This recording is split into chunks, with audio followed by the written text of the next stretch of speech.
It's great to bring back to the program a guy who has been spreading knowledge and wisdom in a nonverbal fashion for many decades on the trap set, bringing a lot of smiles to people's faces, and also staying incredibly humble through his connection with Source and God. Chester Thompson, welcome back to the Jake Feinberg Show. Well, thank you very much, Jake. It's an honor, man. So good to hear your voice, man. I wanted to ask you about a couple guys, and because I think you recorded with them once you were in LA, but I'm wondering if you actually saw them or connected with them back in the Baltimore days. One was Freddie Hubbard and the other was Ahmad Jamal. Okay. No, I never met either one until I actually ended up working with them, recording with them. And yeah, that was I mean, I was big fan. Oh goodness, especially Alma Jamal Poinciana was just a masterpiece to me. Um, and Freddie, obviously, big fan of his as well. Can you hold on one quick second? Absolutely. Okay. Nope, my wife's got it. Someone came to the door, but she's got it covered. Okay. But yeah, no, I didn't get to spend much time with Ahmad Jamal outside of the studio. Freddie Hubbard, I did several gigs with, and yeah, got to know him just a little. I mean, Did you? Just a couple things. Baltimore. Uh, did you get over to the DC area? Were you at Bohemian Caverns at all? Was that a place? That you weren't that far away from there, but at the same time, there might have been right, enough stuff going on in Baltimore that you didn't need to. right. Well, no, I didn't really play much over there. I'd go over for a couple of shows occasionally, and some, especially the Bohemian Caverns, and I'm trying to remember what another place was I went to see some shows at. So I mean, but no, I never did do a lot of playing over there. Yeah, I mean, yeah, I was actually pretty busy in Baltimore, and got to know just a handful of musicians from there. There's always situations where you hear about guys or they'd end up playing a show in Baltimore, but for the most part, I'm not. I didn't get to spend as much time there as I would have liked to. Yeah, they were only 40 miles apart, but culturally light years apart. Yeah, they absolutely were light years apart. This is one guy that I sort of was. There's just so little information about this cat out there, and I know. Um, I know you played in the studio with him, and I'm sure you played some live gigs. But could you shed some light on this cat, Arthur Fats Theus? On who? So he was the guy that wrote The Worm for Jimmy McGriff, Okay. and he played on. He, as far as I can tell, he played on um, one of O'Donnell's records. But that Fats Theus, that does not ring a bell to you at all. I met him, but no, I never actually spent any time with him, so I didn't really get to know him at all. So tell me about this. Like you're up in Boston. O'Donnell went up to the West Coast with Jimmy McGriff, and you said something kind of profound last time. You said that you both needed to come home, or you both came home at the same time, but it was the idea that sort of it was maybe meant to be, or but Right. in actuality, I just want you to talk about um, you know, you it said I read somewhere you were at community college, Baltimore County. You learned how to play the flute, and but I actually just wanted you to talk a little bit about why you guys left in the first place, and then coming back and really getting serious, and putting that band together. Oh goodness. That's well, I mean the simple answer is just life leads you places. So O'Donnell, which Butcher is what we called him. We Oh, were playing together a gig in Boston. We were playing with a band. It was a pop group and female singers, and we were doing a gig there. Uh, Jack McDuff was playing at the Jazz Workshop there in Boston, and basically, whoever the artist was, they would very often there would be a Sunday jam session, and so we went down and sat in one Sunday with McDuff, and you know, I guess he did, he really liked O'Donnell's playing, and he ended up leaving. Oh goodness, maybe I think he put in a 2 week notice or something. So we had to scramble and find another guitarist, and he ended up going on the road with McDuff. Well, maybe a few weeks later, I got the call to come out as well with McDuff. I'm not sure what happened to the drummer that he had, but I ended up getting the call as well. So we both ended up playing with McDuff. So we did that for a year, a solid year. Um, I we drove everywhere. It'd be these sometimes 10, 12 hour drives. You get there and you got to unload and set up and play a gig right away. And that grind just got to me after a while. I couldn't stand it anymore, and I just wanted off the road. I ended up last thing I did with McDuff was just outside of Boston, and my keyboard player friend from Baltimore who was living in Boston, Webster Lewis, who I mentioned before, had invited me to come play with his band. So I ended up doing that.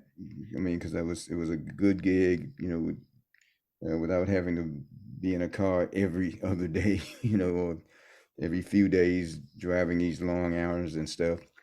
And O'Donnell, I guess, eventually went from McDuff to Jimmy McGriff. He was starting to do, some of the organ player gigs.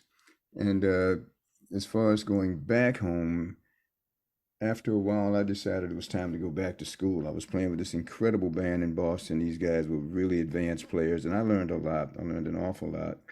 But at the end of it, they were going to go to Europe, and I wasn't going to be a part of that because a previous drummer had actually booked a gig, and they were going to do that with him. A guy named Jimmy Hops, who was an amazing player out Yo, of I BC. know that cat can play, man. Yeah, Yeah. Jimmy was incredible. So they ended up they were going to do that, and so I'm left with, okay, now what am I going to do?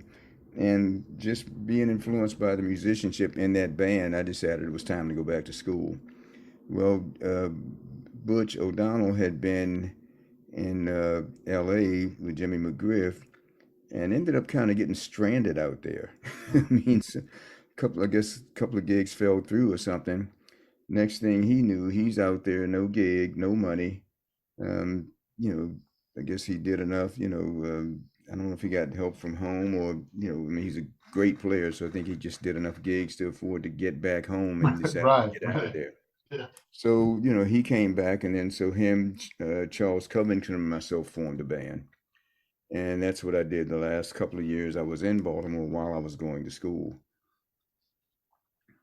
So can you? I mean, I can't remember the name of the band in Boston with Abe and those cats, but what was? I mean, what was so inspiring for you that you felt like you needed to go back to school? Was it about reading, getting your reading up? Was it about playing? I just remember talking to. Okay, that band had these amazing arrangements, but they had reached the point by the time I got there, they no longer wanted to play any of their arrangements. And so we first went on stage, whatever you happen to do, like so we all sort of get on stage and doodle around before the set starts.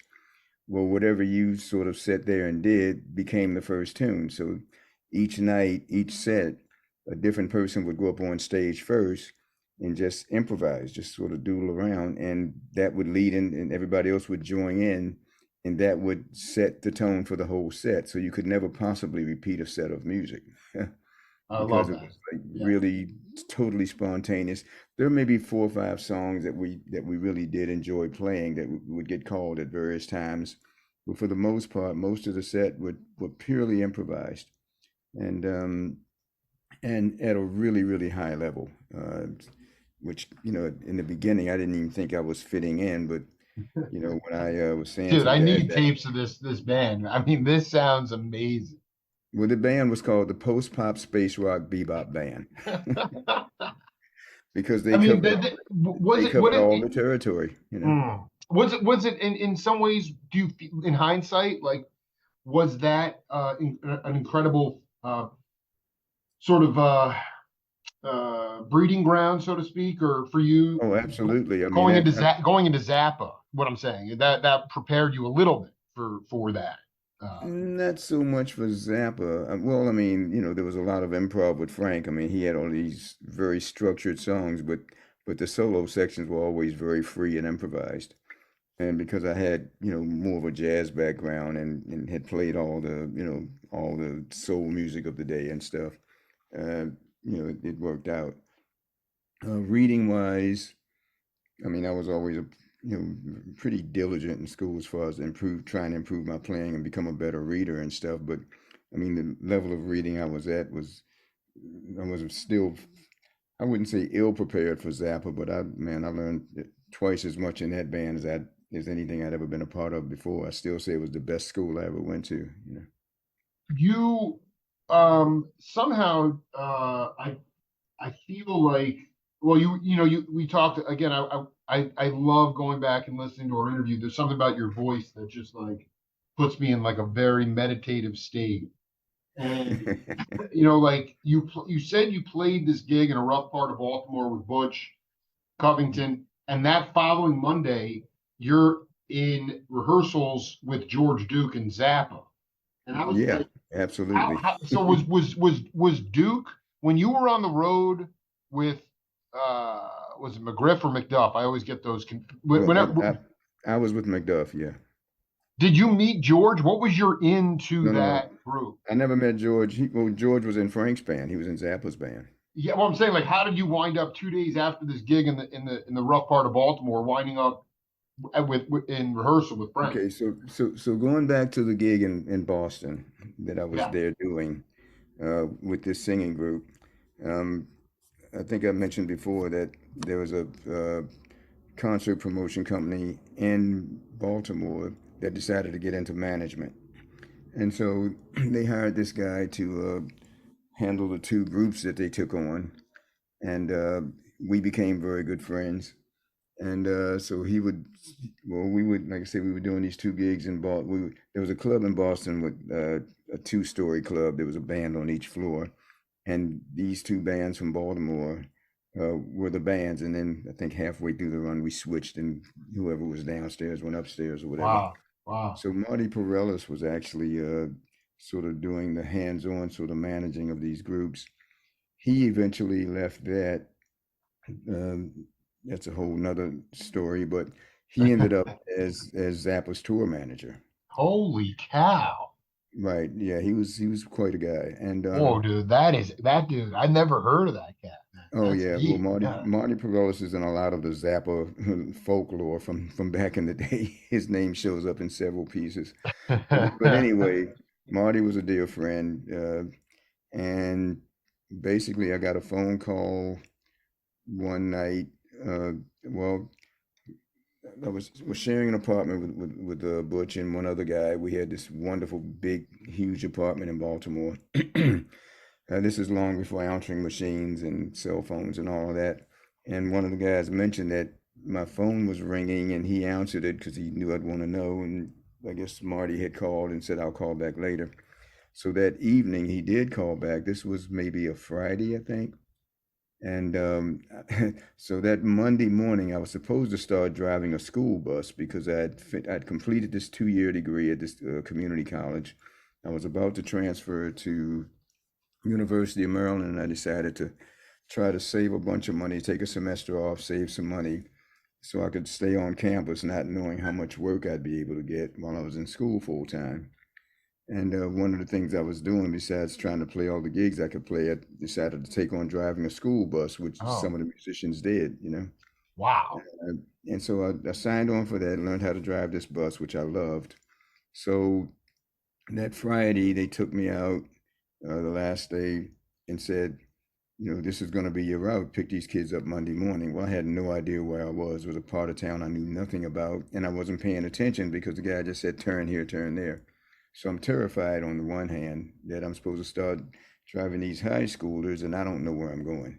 This is a Jewish part of town I'd never been in before.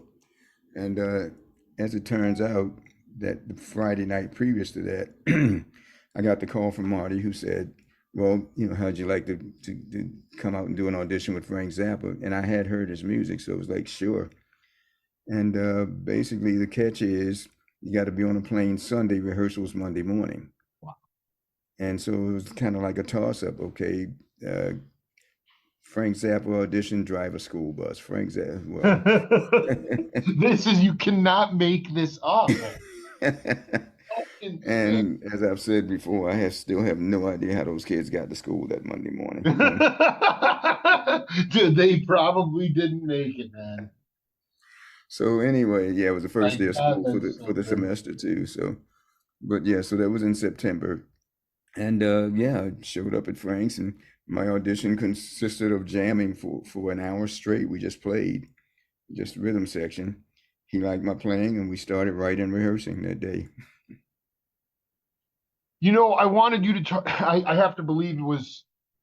I did a couple interviews with uh, the late great Ralph Humphrey, but I was Hmm. hoping you could talk uh, about, because it wasn't just a.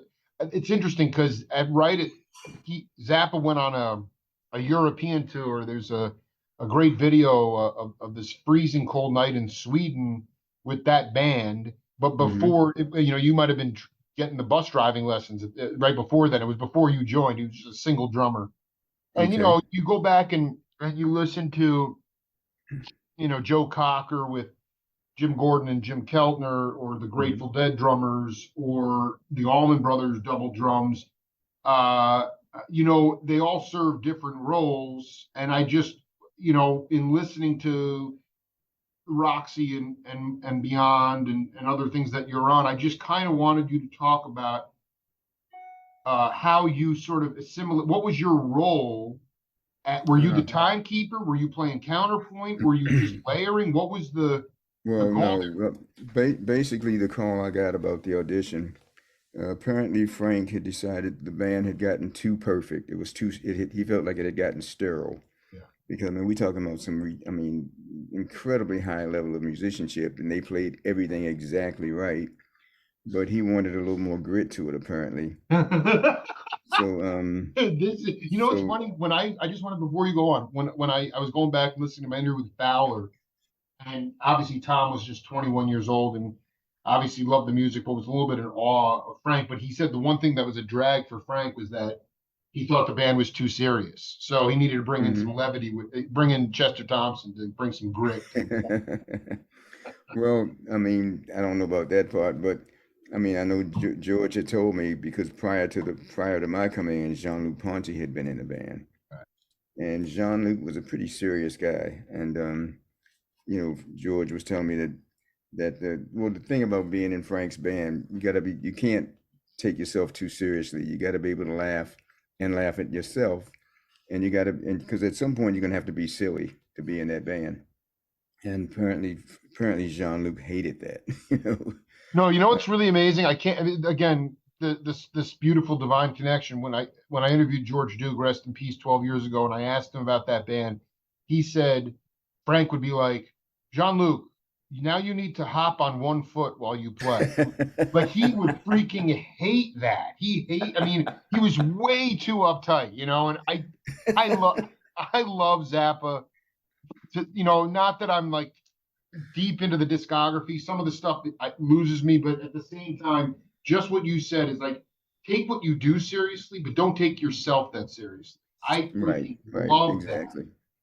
But like I say, basically the word that I got for the audition was that Frank's words were that he was thinking of adding someone with a street feel, another drummer with more of a street feel.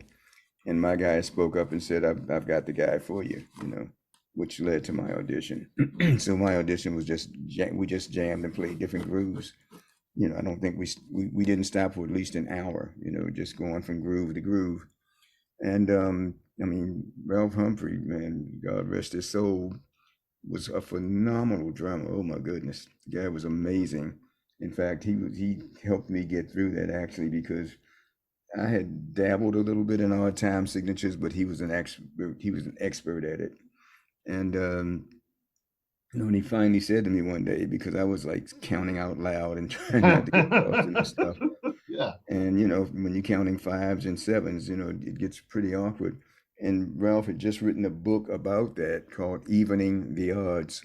And he said to me one day, he says, "Man, there's only two time signatures, 2 and 3. So you break that stuff down. You don't count all the way to 7 or 9 or whatever. You break it down into twos and threes. If you get too many twos, make it fours." And that saved my butt. I mean, that really opened it up to a whole new world for me. And so yeah, we played together, and we had to work pretty hard at it because I think we felt things very differently. So we'd have to really watch and listen to each other, but it worked. He had all that experience with Don Ellis, playing like Exactly. triple drums with, I think he had three upright bass players at one time. It was Right. Right. insane. You mean the pop bebop band in Boston didn't do any odd metered music? No, we never did. Wow. Unless it was part of the song, but that was not something that was done for the sake of let's play odd times. No, not at all. So the bottom line is that you and Ralph you weren't no one neither one of you was playing counterpoint or like counter rhythms. You Well, guys were no, kind of. no. Frank sometimes wrote that out for us. Yeah, Mhm. yeah. Tell me Sometimes. about I mean, that must have been fascinating because I mean, like you said, well, first of all, as best you can, because this is, I don't even think it's that esoteric. And I think that I couldn't ask a better person, but we talked about like Elvin Jones is, sort of that flowing river. And Mhm. you mentioned Poinciana, and a guy I'm not sure you ever crossed paths with was Vernel Fournier. That was Right, a whole right. different style, like Chicago. But I mean, when you hear street vibe for drumming, more of a street sound, um, as opposed to what? As opposed to more polished, more academics? I mean, even the Well, academy. I'm just curious if you break that down. okay, so well, it's the difference in speaking a bit of British or speaking, Black American. You can either speak proper British English, or you give it you put some stuff on it. It's Hmm. like if you ever hear straight Portuguese and then hear the Brazilians speak Portuguese. It, It's got this lilt to it. It's got a flow. It's got a and it hits you deep. It hits you in your heart, in a different way. We used to call it fatback back in the day, and it was generally considered that fatback was believed to started in New Orleans, which totally makes sense because like the whole second line feel, that's just something unique unto itself. And the grooves are just, man, they hit you hard, they hit you deep. Um, and I guess depending on your culture, some of the really straight stuff can hit you deeply as well if that's what you grew up with and that's what. But I think the proof is in that so much of the music from the 70s and so much of the soul music still holds up to this day, because those grooves were just magical. is it because of like where you felt the beat? I mean, was it more like sort of behind the beat kind of thing as opposed to Oh, very like, much so. Very because much I so. feel like the straight feel, even though Ralph he could swing really hard, but I understand like there's like this sort of really sort of straight ahead, like you were saying, proper English straight. I don't want to say Hmm. square feel. That Well, is well, cool. That's cool. But well, and then back in the day, the big difference would be, for the most part, the rock was very much ahead of the beat in those days, and the soul music was behind the beat. Aretha Franklin, Motown. Motown was starting to bridge the gap. The first soul group, R&B group that really flipped that would have been Earth, Wind and Fire, because they had these deep grooves, but they played way on top of the beat or ahead of the beat, and it gave it that energy. But that combined with their deep roots, I mean, basically, Maurice White. I met Maurice as a drummer long before Earth, Wind and Fire. I met him when he was on tour with Ramsey Lewis. When did that was not that wasn't like at the Bohemian Caverns or anything, was it? No, it was a jazz festival in Baltimore. I think I was playing with a local group, and Ramsey Lewis was the headliner. And I stood on the side and watched Maurice White and stole quite a few of his licks, as a matter of fact. But we That's it, talked, man. and He's you so know, sick. and Yeah. we had a relationship for years. I mean, basically, at one point, when Earth, Wind, and Fire was at their peak, uh, Weather Report ended up with the same management as Earth, Wind, and Fire. And so we ended up doing a tour opening for Earth, Wind, and Fire with Weather Report, Oh, which was quite a combination of music, but it was amazing. I watched those guys every night, and they watched us every night, so it was kind of cool. But yeah, I mean, and then the other thing, if from a musician's, from a drummer's point of view, well, not just drums, but you know, um, like I said, we talked about before, you can have straight beats. You can have like very strict 16th, eighth notes, that sort of thing. But then if you get into a blues shuffle, it's based on triplets, not straight eighth and quarter, not eighth and 16th notes. And the quick musical demonstration is you got a triplet: one, two, three, one, two, three, one, two, three, one, two, three. So one and three of a triplet gives you a shuffle: one, two, three, one, two, three, one, two, three, one, two, three, one. Okay. So that being the root of so much of the jazz and stuff, which is very African, by the way. And so there's another. It went a little further as the music got a little more sophisticated. If you double that eighth note triplet, instead of having one, two, three, da, da, da, da, da, da, da, da, da, da, so you got six triplets on the beat instead of three. So you got a total of six notes. So subtleties are as opposed to. Okay, got so it. that would be the bigger difference, the bigger subtleties, kind of subtext under the grooves. You you feel like um a lot of that feel came from or from the soul and something we haven't really talked about, but that or that early R&B influence, a lot of the gospel, not gospel, but But that's where it came from. A lot of yeah, it came originally from Africa. Okay, right. so which a lot of the roots are in New Orleans because only, I mean, I'm sure you noticed that American music did not grow up with the same kind of importance of hand drums, say like Cuba or Puerto Rico with the congas and all of that. Oh, yeah. Well, it's big. I mean, you know that story. I mean, Right, well, exactly. Right. So yeah, you know why oh yeah, why the oh yeah, drums were outlawed here in oh yeah, America, right? oh yeah, yeah. Yeah, Okay, so it was seen as they were seen as a threat because it was a form of well communication.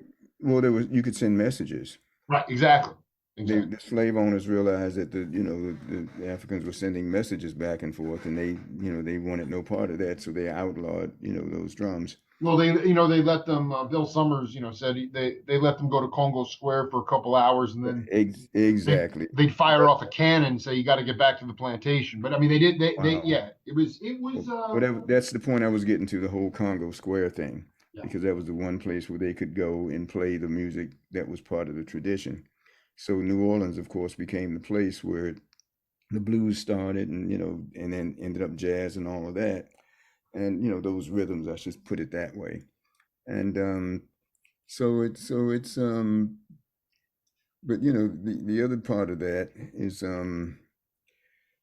yeah, I mean, I stayed with a friend once who had this incredible record collection, and he had a collection of I guess someone had done almost, it wasn't video, but it was like a documentary of all several tribes in Africa, all of their royal processional music, and a lot of it was Wow. drums, all these amazing rhythms from these different tribes, but there were some tribes that had no drums, only stringed instruments.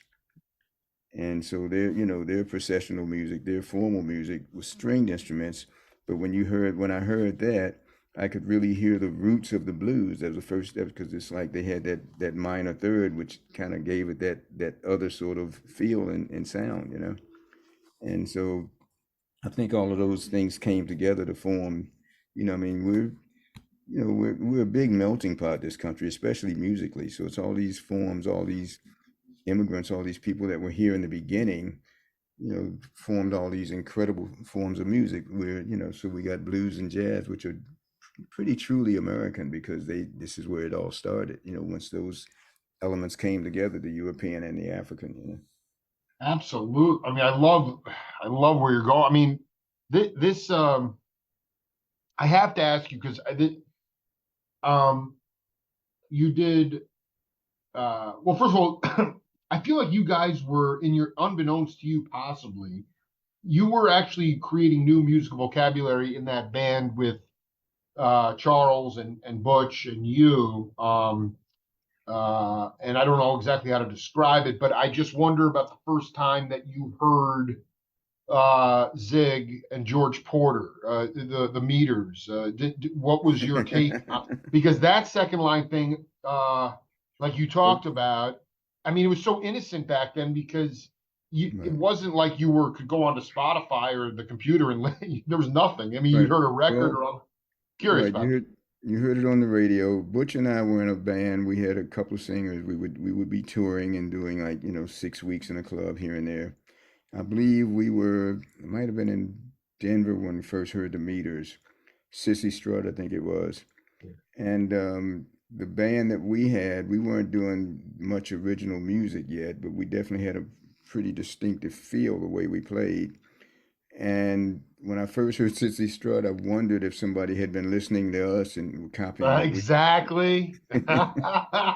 Yeah, the Leo Nocentelli and This this Zig. I this mean, you would guys were like the Baltimore cats, you Right. Well, know? this would have been before Covington. This was a guy who's passed away named Julius Brockington, who was a really good organ player, and he Oh had. my God, yes, dude, that cat, man, Oh way too wow. left us way too early, man. Well, this was we had a trio for forever with Julius, and he was we started out he was playing saxophone and we had a bass player, and then through a series of events he ended up playing the organ and didn't have time to play sax anymore because he had to cover because he was covering the bass on the organ. But he really had that wonderful gospel feel to his playing, and so that took it to a whole nother direction. Now, the first time you're back at the community college in Baltimore, and you're when was the first time you were in the studio? Was there a studio in Baltimore where maybe Jingles or Suds and Duds commercials? I mean, I'm not saying the Groove Merchant stuff. I think that was done in New York, probably. It was no, my first recording studio. My first session was in Washington D.C. It was a big deal studio because I think they had one of the early 8-track machines because prior to that Wow. everything Yeah, was that was all recorded on tuned three for. tracks. Yeah. Yeah. So yeah, we ended up doing it was just a local thing. We did an instrumental version of, I think it's Not Unusual or something like that. Oh my And God. somebody put up the money for us to go and try to make a record and release it. Got a little bit of local airplay. But that was my first time in the studio, and I knew nothing. I mean, we went and played, we did what we did, and I came back and listened to the record and hated my drum sound. So I started having to like find out, man, how do you make these things sound different? I mean, because I grew up with jazz, I was everything was tuned like a jazz kid, everything very high pitched, not much bottom, not much fatness, which didn't Well, fit the music we were doing. So, that for me, that was a real learning point, jumping off point for being concerned with sounds, which I'd never paid much attention to. I'm really glad you brought that up. First of all, do you remember the name of the studio? I do not. I wish. No, this would have been 64 or 65. Holy cow! Wait, so was this cat Doc Solster Young, uh, and the We Four Trio? Now that was, you know what's funny is that '64. I mean, this I'm not saying it was a gospel group, but I Ron can't. Carter would. Yeah, go ahead. I can't believe you know about this stuff, man. Yo, dude, Chester, dude, listen, man. Who wants to talk about the stuff that everybody always talks about? It's like where are the roots? Listen, man. I mean, when you recognize that, like, you have no idea. I mean, I'm 46, and my generation. I mean, I'm a Gen Xer, and Hmm. when you talk about Brockington, you talk about Butch, talk about Covington, dude, that's the Chester Thompson that I love. I mean, everything else is gravy, but this is where the roots are, man. And it's just Wow. another regional area. So I mean, but to me, Incredible. like, what was so cool is that, like, at that time, I remember I asked Ron Carter, what was he doing prior to he got a gig with Cannon in '65, and he was on the road with a gospel quartet in Hmm. '64, which was really, it was pre-Beatles, kind of Right. pre-plugging in MP3. So I mean, the Soul Stir though, this was like, was that a Chitlin Circuit band, like an R&B band? Well, we did, my very first road trip, which was to Atlanta with that band right after I graduated high school. And we toured for about 3 years straight, pretty much. And, doing just playing white clubs in the South mostly. Wow, That's where we wow. could get paid enough to be on the road. And then, after that broke off, let's see, Doc. I'm trying to remember what happened to Doc. I know he ended up moving to Birmingham and he lived there for a while. He had a pretty nasty car accident one night driving back from playing a gig in Atlanta and fell asleep behind the wheel, ended up paralyzed. So he spent the rest of his life in a chair, but he was still performing and he would be dancing with the wheelchair. That was intense. Oh my God, the inspiring And stuff.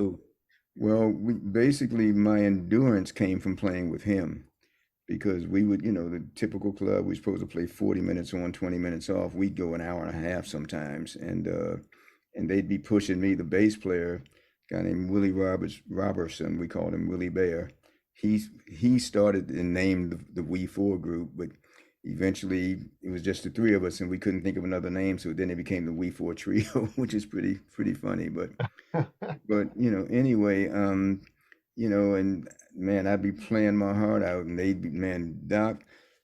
I was telling my wife, we in these days you wore suits. You never hit the stage without wearing a suit and tie. Right, right. And so, eventually we had really nice uniforms, some really flat, not shiny suits, but really tasty suits and stuff. Well, Doc would work so hard. He would dance so hard while he was singing. He would sweat through his entire suit every set. He had to have several suits on the Oh road, my constantly in God. and out of the dry cleaners because he would just go through them. Oh my, he was saturated. But I mean, how Yeah. was it? You're telling me, I mean, I just want to, I mean, in my own mind, I mean, there were certain cats. I remember Sonny Charles talking about Nat King Cole. I mean, certain Mm. cats that were palatable. I don't know if that's the right word, but, for white audiences. I mean, you guys were not throwing down. Not that even funk was a word then, but I mean, this was burning music and it was palatable to white audiences in the South.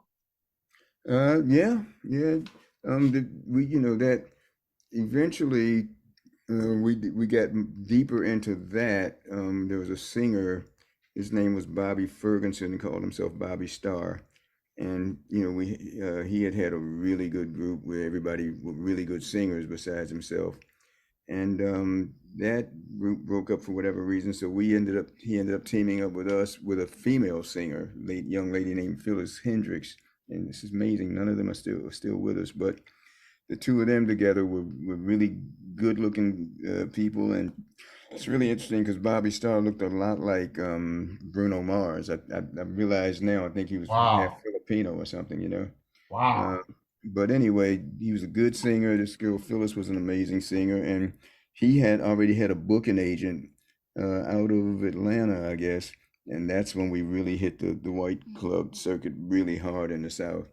And this is late '60s, so we only had one real racist incident. Somehow, when you play music and people like your music, they treat you differently. Which is pretty It's a crazy. very But so we profound, yeah, because music is the universal language, right? Exactly. So, we didn't get a lot of the heat we could have possibly gotten, I guess. Um, but anyway, so yeah, that's how all that started. But yeah, Harry Young was his name, Doc Soulstir. The guy was one of the most amazing entertainers I'd ever run across. The guy he just gave it his all every single time. So you were basically like, I mean, you might wind up playing 5.5 hour gigs sometimes. Well, I mean, you take breaks, but when I was growing up, when I started playing clubs at 13, you played from 9 to 2. Well, more like 1:30, 1:45. No, but you know what it is. What I love about you, man. Like, I mean, I was going back and watching all stuff that you were hitting me to from like Berlin. When I mean, it's the stamina thing. The guy was just relentless. It was just over. I mean, if he was drenched, if his coat was drenched, I mean, I don't know. You built up that ability to just consist there with you. The best part about that iteration of Weather Report, not that it was ever, dragging, but the thing is that with you, it's always just eternal time flow. There's never dragging, it's never rushing, it's right where it needs to be, even after you've been playing for 90 minutes or 2 hours. That's the thing that's incredible. So, I mean, it does that was that more challenging from a mental part of you? I'm talking early on than even a physical point of view. I mean, it's you can have all the physicality in the world, but ultimately there are nights. I just remember, Billy Cobham after, when I've interviewed him and talking about, you know, after 2 or 3 weeks on the road with Mahavishnu and just, it's the last show of the tour and he's physically so exhausted that he's playing, but he actually is like sort of falling asleep and he can see himself from the side of the stage. He was like having like an almost an out of body experience. And Right, and right. I just to me that speaks to more of a well, you can break it down. Was that at least early on, or even in Weather Report, or whenever? Did you find some of those journeys to be? Not with Weather Report, no. I mean, I did get to see Mahavishnu live from the side of the stage, and that music was so intense.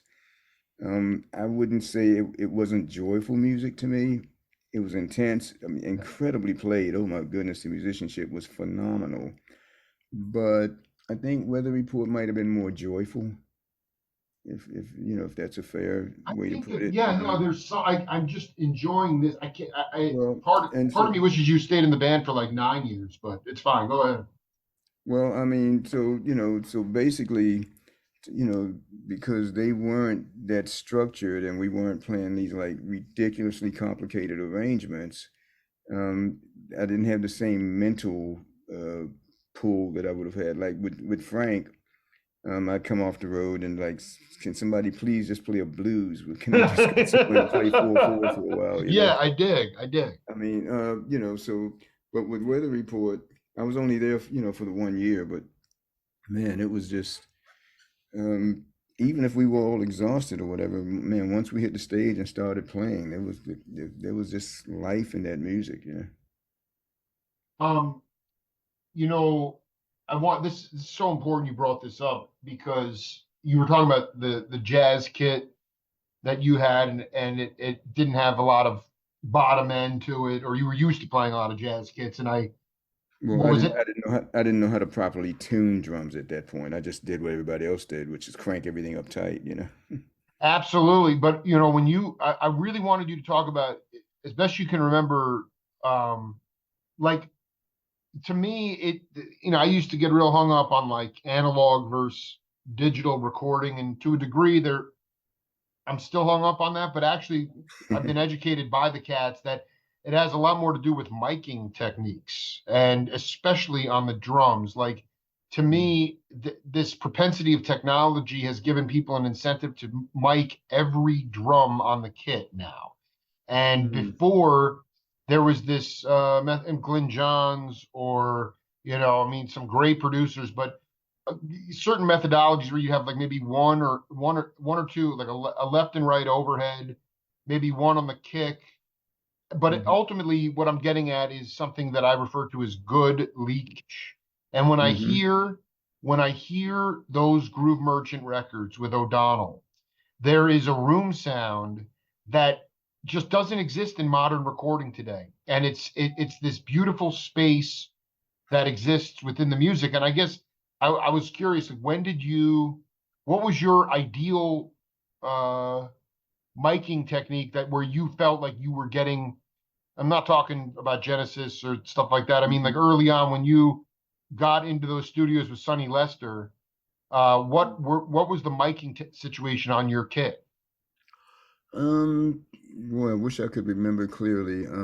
For me, I got a lot more. Um, I started noticing a lot more once I got to LA. I mean, for example, Black Market had two overheads and kick and snare. Right. I think maybe the floor tom might have had a mic, but that was purely just they got the sound of the whole kit as opposed to dealing with each individual drums. Zappa, on the other hand, because this is the days of concert toms, which basically means there's no bottom heads on the drum. So Frank wanted a mic inside every drum, you know, um, and he insisted on that. He still, however, the sound of his records, even from those days, really holds up because he had a great understanding of that whole getting the sound of you know nothing was digital yet at that point. That's And right. we That is, you nailed it, man. Is that and that's the reason why it holds up, and how explain to the audience, if you can, why on analog it still holds up even when every drum was mic'd with Frank. well, I mean, the difference is, I mean, I think the best analogy is to look at photography and filming. Right. Um, if you remember, if you've seen older movies, they were all done on film. And an outdoor scene, you almost felt like you could walk into it. When I started getting into cameras, I guess I would have been with Zappa and learning about cameras and using lens and manipulating like the parts of the camera. I got to the point where I would always shoot slides as opposed to print film because when I'd show it on a projector, I was the scene was so vivid. I felt like I could really remember it and feel like I could almost enter that scene. And so when you look at it technically, what it comes down to is distortion, and we as humans, we perceive distortion as warmth for some reason. And digital is so pristine and so clean that it's sterile. It doesn't have that same warmth. And so I guess our mind wants to be able to compensate for the impurities. Just like if you read a great book, the movie that they make from it probably will not hold up for you if you read the book, you know, because No, you're you'll nailing. So the vivid quality, well, because because your imagination gets to take part.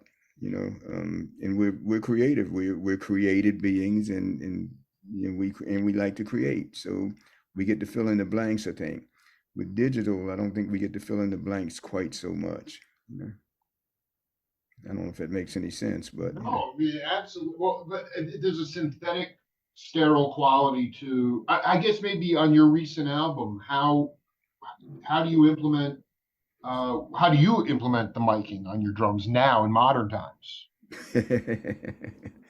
well, I mean, I don't consider myself an engineer, but I do my own drum sounds at the house. Now I just do raw drums, Right. leave it up to whoever's gonna mix it to do, to add all the the tricky stuff to it. But I mean, I've got every drum mic. I've got a couple of overheads. It's a very pretty live sound in my room. I've got a room downstairs in the house. And now, if I need to do a rough mix for somebody, something I've done, I've learned a few tricks over the years. The beauty now is that the digital has gotten so good, they've come up with all these plugins, which very often emulate the actual hardware that was used, but just the circuitry of it, which they don't have to have the boxes for. There are those cases where those actual boxes, the physical boxes, do sound different, even though they've duplicated the circuitry exactly. So there is some of that as well, but man, I go for it. I'm not concerned about leakage between the drums and stuff. So I try to get the overall sound of the drum kit. And fortunately, like with my last album, the guy that mixed it for me he's now moved away. But it's funny because I can't never remember the name of the band he was in. He was a rock guitarist in a band, but he became the most popular jazz engineer in Nashville because he just understood instruments and how to really record acoustic instruments well. Wow. Who is this cat? His name was Brendan Harkin. He's Wow. moved to Florida. He just got tired of it after years and years and years and just sold the studio and packed up and moved to Florida.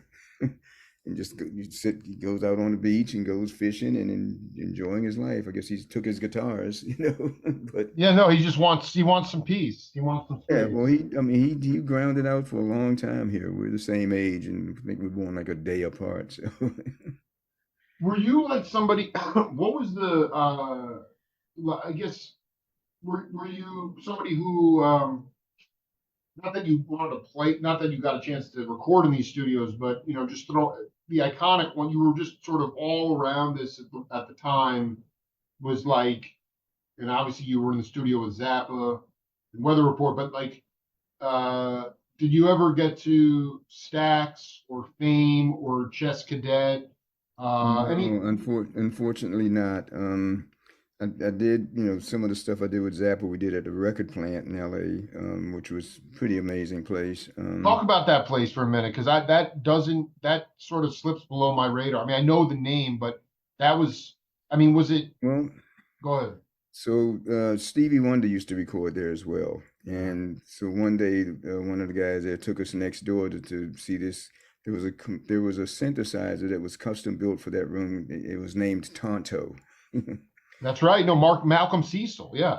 Exactly, Oh Malcolm. my And God. he showed us the patch cables everywhere. I mean, you know, the guy has. I mean, he must have been a genius. I don't know, but he would be the one that could, change all the patch cables around and get any sound you think you wanted. And he would be in there with That dude Stevie could with a kick lot of you. that Mhm. early Stevie Wonder stuff. They would do it right in that room, and it just had a vibe. I mean, oh goodness, everybody had recorded in that place, and there's something to be said for vibes. It's and I also did the one in Sausalito with Santana. I recorded up there as well.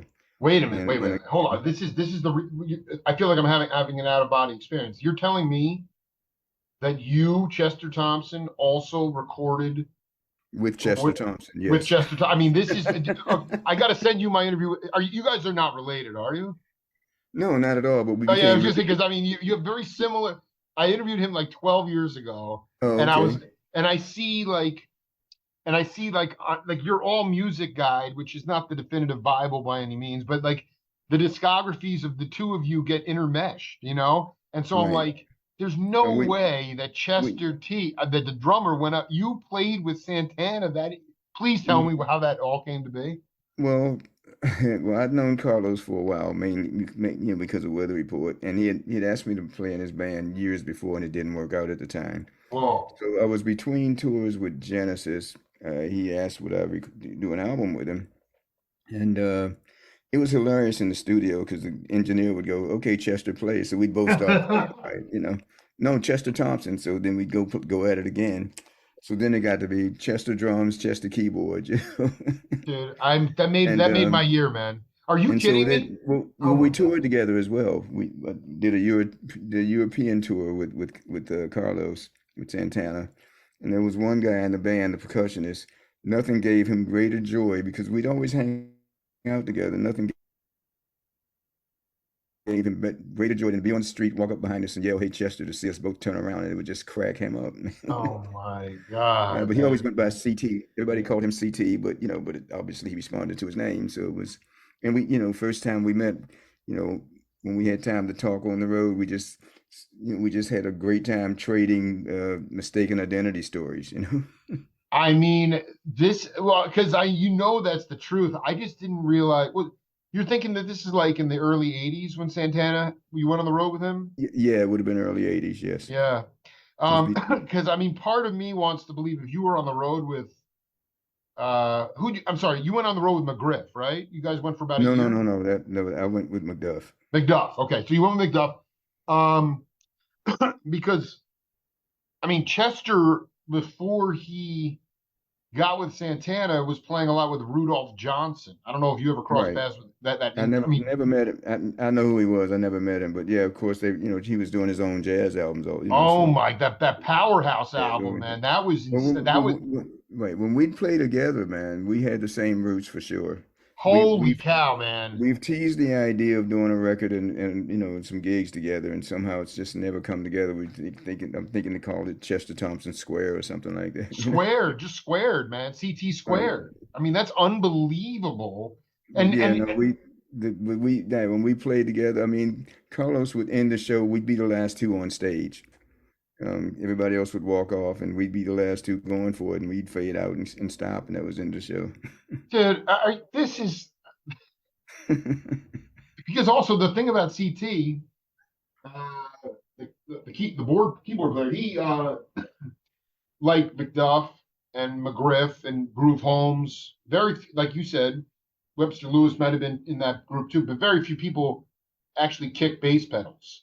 Uh, Chester, I Right, mean, right, with Tower of Power, he didn't need to because Rocco was in the band, but right, right. that dude at Jackson Sutter, which is I'm not sure a place you ever went to, was in San Francisco, incredible jazz club. He would just Hmm. play.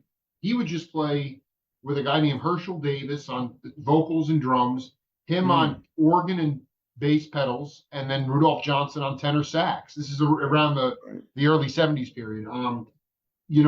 Was he kicking pedals with you and as the show ended? Like it was just like basically like you on drums and him Well, playing yeah, I bass and mean, keyboard. at that point, he'd switch off. But that band, I mean, Alfonso Johnson and I were both in the band at the same time, Holy cow! and we had another keyboard player. We had formed a band with Alfonso and David Sancious at one point, Yeah. and it just didn't really work out.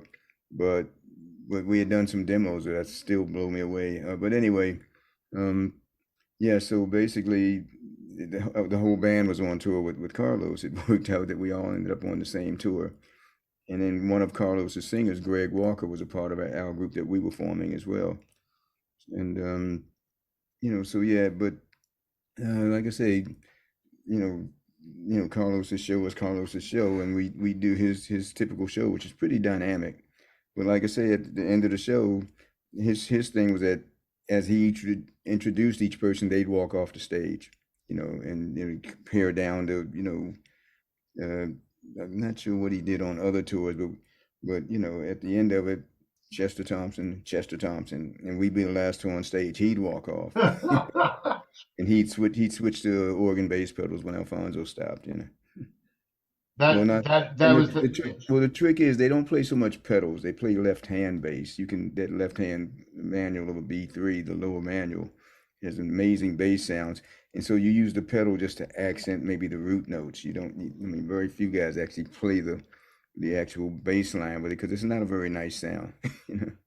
That's really interesting. I mean, it's because I listened to that. There's a seminal album by CT called hmm Powerhouse. You might have heard it. Oh yeah, I And know it. I have it. yeah, you know what I'm talking about. Like Raymond Yeah. Pounds. I don't know. Have you crossed paths with Ray Pounds? Dude, that dude Oh was yeah. Yeah, he's one of the first guys I met in LA. Wonderful human being, great drummer. holy cow, man. I've never heard. I mean, Chester Thompson, pretty serious four-way coordination. Pounds' hmm four-way coordination on that album. hmm The point is that so what if you would know better than me, but it's Rudy, it's Al Hall, it's Ray Pounds, and it's CT. There's no bass player. But what I'm Right. hearing Right. is really more left-hand bass than pedals because the bass lines are like they almost sound rounder. They sound different hmm than an electric or Oh, upright absolutely. player. Oh yeah, absolutely. Yeah.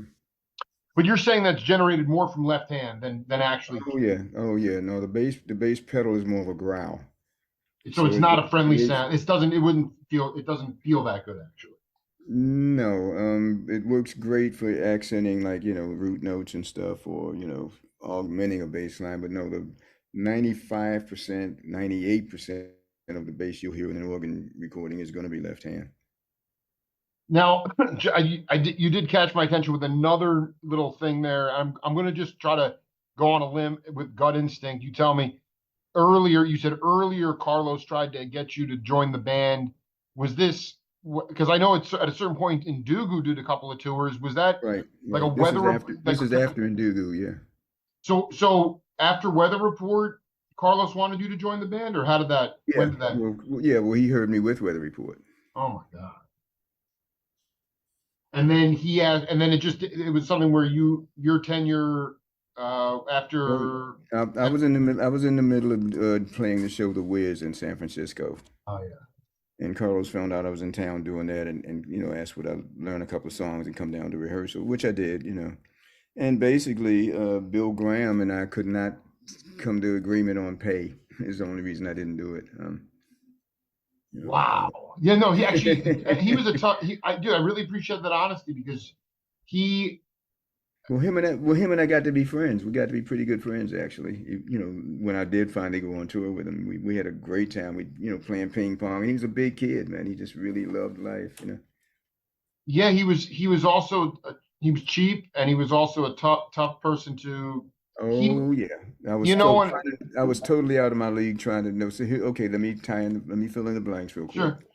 So, Carlos asked me to play sit down and played with him. And it's like, the price he was willing to pay me was less than I was making. And I just didn't want to go backwards. And he just refused to budge on it.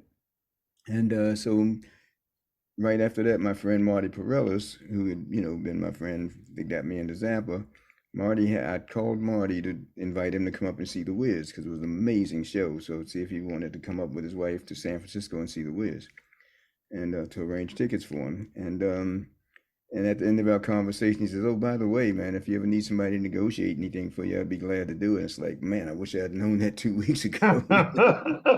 Well, and then I got the call from Phil Collins just a few days later, and I got so much joy telling the manager, because when I talked to Phil, it was like, "Well, you got the gig. There's no audition. We heard you playing. I played, some recordings for the guys, and I saw you with Weather Report." And so then the manager calls the next day, and it's like, he says, "Okay, well, you need to come over and got to sit down with the guys and make sure it's going to work out." Which was right, with managerial thing to do. And he says, "Oh," and then of course, after saying, well, "Of course, you got to audition," he said, "So how much do you want to make?" And man, nothing felt better than saying, "Well, call this guy. He'll tell you that stuff." Oh man. So I want to be clear. This all just sort of happened. First of all, this is really important. Tell me about your at the time she was just a friend, but what was your wife like? What was her background? Was she a singer in the Bay Area? Like, or what was her role in No, the no, Wiz? no. Oh goodness. No, she had been, well, she was a singer. She had been part of a group called Celebration. They got as far as a Motown Yeah, contract. I kind of Uh, hear that. Yeah. she toured, they opened for Tom Jones and Engelbert Humperdinck during their heyday because they had the same manager, and they would hire the group she was in to open for them. They didn't do background for them, but they would open the show so she toured the whole world, opening for those guys. Eventually, she went on her own. I guess she had a manager that also managed Diane Curl. So she did all the top TV shows, Johnny Carson, Dinah Shore, she did all of that stuff. And so when it came to the Wiz, she replaced Dee Dee Bridgewater when Dee Dee moved to Paris. And like I said, we were in the L.A. company, not the New York company. It was still running in New York, but most of the principals moved to L.A. when it opened in L.A. And So she then so I mean, and then there was what was the venue in San Francisco that you guys played at? the Karen Theater, Curran. It was very very nice, probably about 2000 something. Typical Broadway type theater thing. That is so un and please tell me who was in the rhythm section with you. Oh goodness. Was one guy whose name is escaping me, a very well-known keyboard player, and it's been too long. And we're talking 1976 here. And I know, I mean, this was I'm looking for like clips on But of the Wiz from '76 in San wasn't, Francisco. yeah, there weren't really a lot of name players there. These was like union guys mostly that did the shows that came through. Um, It wasn't like George Murabus or Larry Vukovich or anyone like what was the that. first name? George Murabus. No, there was something Merle. What was his first name? I'm curious though, so that was One a of the keyboard players in the show had a name. His last name was Merle. I can't having trouble remembering his first name, but no, it wasn't like an all-star thing or anything. They were the local guys that did the Broadway type shows that came through. You know. you it was like like 6 nights a week or Oh show that no, would you go. do Broadway. You same schedule as Broadway. You do 8 shows a week, 2 matinees. Holy cow. You have one night. Mondays are dark. Other than that, Saturdays and Wednesdays are matinee days. Did you No, I'm Sundays and Wednesdays. Sorry. I mean were you just enjoying the time to relax, or did I mean like there were these clubs like Jigogu and Japantown. Were you going into? I know Weather Report probably played Keystone. Did you play the original No, Keystone Corner, no, or did you? never did Keystone Corner. We weren't doing that many clubs with Weather Report. We did a handful, but Europe we did mostly concert venues. And places in the state, well, we did some clubs in the states. We did the Bottom Line in New York. We did there was a club, Agora, I think it was called, in Cleveland, I believe. The Agora Ballroom, yeah. Yeah, and that there's actually a live recording that was recorded there that's still around somewhere. You know, you can find it online sometimes. Oh yeah, no, it's insane. I mean, now, so you know where you did play in Berkeley? Because it's my favorite. I mean, I got to be honest, it's my Dr. Honoris Causa. Um, Mm-hmm. I'm looking here, May 4th, 1975, at the Berkeley Community Theater. That was Yes, yes, I remember that. beautiful. Yeah, Yeah, exactly. That yeah, kind we of did stuff. do that. But you weren't going out and playing with like local jazz cats on your days off from the Wiz. You were just Oh, keeping. sometimes I'd go out and jam with some of the guys or something. I'd jam with Pete Escovedo every now and then with his thing or something. Oh my God, my hero! I got to send you. You didn't play with No, Coke. You played with Coke too. huh? Did you play with Coke, Escovedo? No, no. I don't. Well, he might have been playing with him at that point. I already knew Sheila because we had recorded together with Alfonso. Oh, And oh, with she was a Moon teenager Shadows. at the Yeah, yeah, time. yeah. She was just a teenager at the time. And so yeah, so I'd go down and check them out and hear them and stuff. But no, I mean, playing 8 shows a week, I didn't, there wasn't time to do a lot. We'd go out and see some shows every now and then. I think our first actual date, we went to see Al Jarreau, who was a friend of both of us. We both knew Al. He knew us from two different situations, so he was kind of shocked. What are you doing together when we saw him? Because I That's knew so him beautiful, from man. too. Al was I loved that dude. Wait, so because I mean, going back to like '65, Al was playing the half note with George Duke and John Hurd, Absolutely. and And Dave the Burks. hippies. Yeah, and Alex Haley was writing Roots in the back of the club. Hmm. When did you first cross paths with Giroux? When?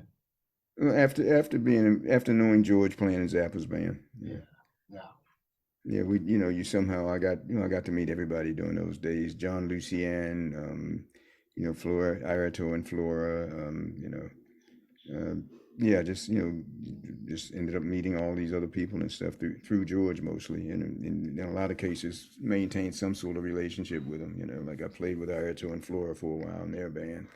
Um, and recorded with them. But yeah, it was yeah, George kind of took me under his wing because I didn't know anybody out there, so he would take me places with his family and stuff. He was like the first real close friend out there.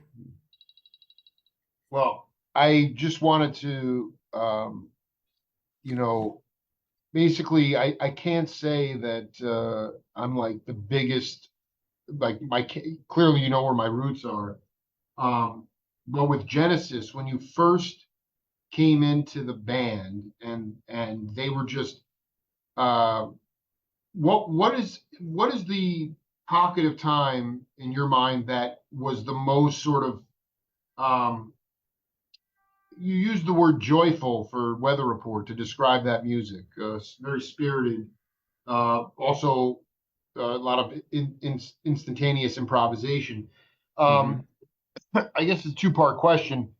Uh, why did Phil want you in the band? And then what was the most creative time in that 2 decades or so that you spent in that group? Oh goodness. Well, I mean, Phil obviously, as you know, was the original drummer with Genesis. Right. So when Peter Gabriel left, uh, they kept trying to find a singer, and they never could sort of come up with someone. And so when it got down to the last minute, you know, first tour they did with very little time to prepare, they brought in Bill Bruford because him and Bill grew up in the same neighborhood and they knew each other, so they were friends, and so he agreed to come, to jump in, and So then, I guess Phil was kind of assuming that he was gonna continue on, which was not the case. And so basically, it was almost like getting close to tour time, and he realized, man, I need a drummer for the following year. And because he didn't want to give up playing drums altogether, I mean, he was a huge fan of it. There was a double drum lick that Ralph Humphrey and I played on Roxy and elsewhere on More Trouble Every Day, That's right. and that actually turned up in one of the Genesis tunes on that first tour I did, which is on Seconds Out. I First day, love it. first day of rehearsal, first thing Phil says when we're sitting there jamming, and he finally stops and goes, "How do you play the lick?" And I knew exactly what he was talking about, you know. So that became part of the Genesis show. Um, but yeah, like I say, he wanted somebody that was comfortable doing double drums, and he knew I had already done that with Zappa's band. Um, I also want to say that it brought a joy to me last night to see you. Obviously, George Duke was pivotal in helping you connect with cats in LA, but then to go back and see you and him and Christian McBride playing up bass fiddle in a trio, 2001. It's on YouTube. It's one of the most amazing grooves, and it's just so beautiful to see you guys locked in like that, man. Hmm. Well, yeah, that was we were touring doing his Muir Woods suite. That was the jazz symphony thing that he had written. Uh, so Stanley Clark did the original and Paulinho da Costa on percussion, and we did a few gigs that way. And then Stanley's, was too busy to do some of it, so Christian McBride did some dates with us, and within that, we did North Sea Festival with an orchestra. Then we went over to Montreux and just did the trio thing, and I actually got to play with Ron Carter on one of those. The last one I did with him was actually with Ron Carter. Really? Yeah. Oh my goodness. Yeah, it was Oh my! wonderful. Wait, wait, Ron C. Chester and George Duke. George. Yeah, playing his Muir Woods suite, his orchestral piece. Yeah. Yeah, that is one of the cool. My God, that is. Did you when you would go to record with Butch? Would you Hmm. go and to the five spot, or would you go see Mingus or Ron C. in New No, York? no. We basically when we did the studio, we walk. You'd be all day in the studio, and then you get some rest. I don't think we were there ever more than 2 days, and then just head on back to Baltimore. I didn't really know where to go in New York so much, like Yeah, like I I make did. it at like so in terms of New Orleans, you got to New Orleans with maybe Doc. When was the first time you got there? Only time I've only been in New Orleans twice playing there. First time was with Zappa. Um, and I didn't, we came in one day, did the gig the next, and then got out. Um, so I didn't really, go know where to go or anything. Um, and so basically, only to see when did I play? Who did I play with there again? At one point, I was there with Genesis, I guess, way back in the day. And I don't know if I've played there more than twice. Right, and Seems then seems like Harlem. I've been maybe 3 times, but I've not been there a lot. When you were on the road with McDuff, would you go to Small's Paradise in New York, or did you get to Harlem at that time, or no? No, we didn't have extended time there. We'd get there, we'd rehearse. We used to rehearse out in Queens at George Benson's house. He had a studio in his Get basement. out of here. Well, I guess that, yeah, because he was with He had a, McDuff. That's right. Yeah. right, he had a rehearsal studio in his house, so in his basement. So we rehearsed at his place first couple of times. And the only time, other times we'd be there just for a few hours probably. Well, we'd go up to rehearse sometimes. Butch and I would stay at the Y because that was the cheapest place you could stay. And McDuff's place was up in Harlem. A couple of times we went to his place and he'd pull out his melodica and blow into that Oh thing yeah. and Here we talk, go. Here we go. with and basically I didn't need drums for that. He'd just be clearing up an arrangement or something. And but that full rehearsals would be at George's house. Um, and other than that, we didn't rehearse much in New York.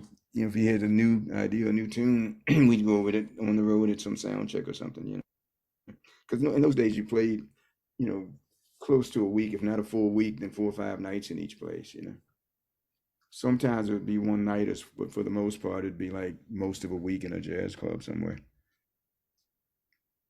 CT, Chester, I was going to call you CT. Chester, I was going to just say I'd like to let this breathe for a minute, but maybe in a couple months we can do a final set. I feel like there's just Okay. a little bit more to get to, but I truly have enjoyed this conversation. And like I said, man, you know, you are the voice came first, and your voice. I mean, setting aside your rhythm, there's something very calming about listening to you speak and the way that you talk, and I feel like that's also you're channeling God in some way through that, and it's very important for me at this time. So I thank you dearly for taking this time, man. Oh, but I've enjoyed it, man. I really enjoy speaking with you. Like I said, you blow my way. You blow me away with, you know, your musical historical knowledge, man. You know, It's I got to tell you, amazing. man. On top of that, it's also like the thing that about me as a non-musician, kind of is, but the music is deeply embedded in me now. The rhythm Mm. is inside of me, so it's just like I'm part of that conversation, and it's just to see you guys pull it off in different forms. I mean, you are definitely Um, one of the most. It's just it's so inspiring, and in this time, it's just like I said in my first intro last time. Rhythm is our only hope, man. So don't ever stop uh, playing, baby. well, yeah, it's a wonderful world to be a part of, that's for sure. Mhm. Well, thank you so Yeah, much, we'll man. be in touch, man. And many blessings to you, Uh, and talk to you Okay, soon. God bless you, and yeah, let me know. Just let No, me well, know. no, we got more Be to do. there. We'll just let this breathe for. Well, that's why we got a way to do it in person one of these days, man. Hey, no, I listen. Nashville is a lot of dear friends and more of the Oh psych man. folk scene, but I'll be there, baby, definitely. Or if Oh you're out on the man. West Coast, let Awesome. me know too. Okay, absolutely. Absolutely. Okay, Jake, you take care, man. Cheers, man. All right, bye bye. Bye.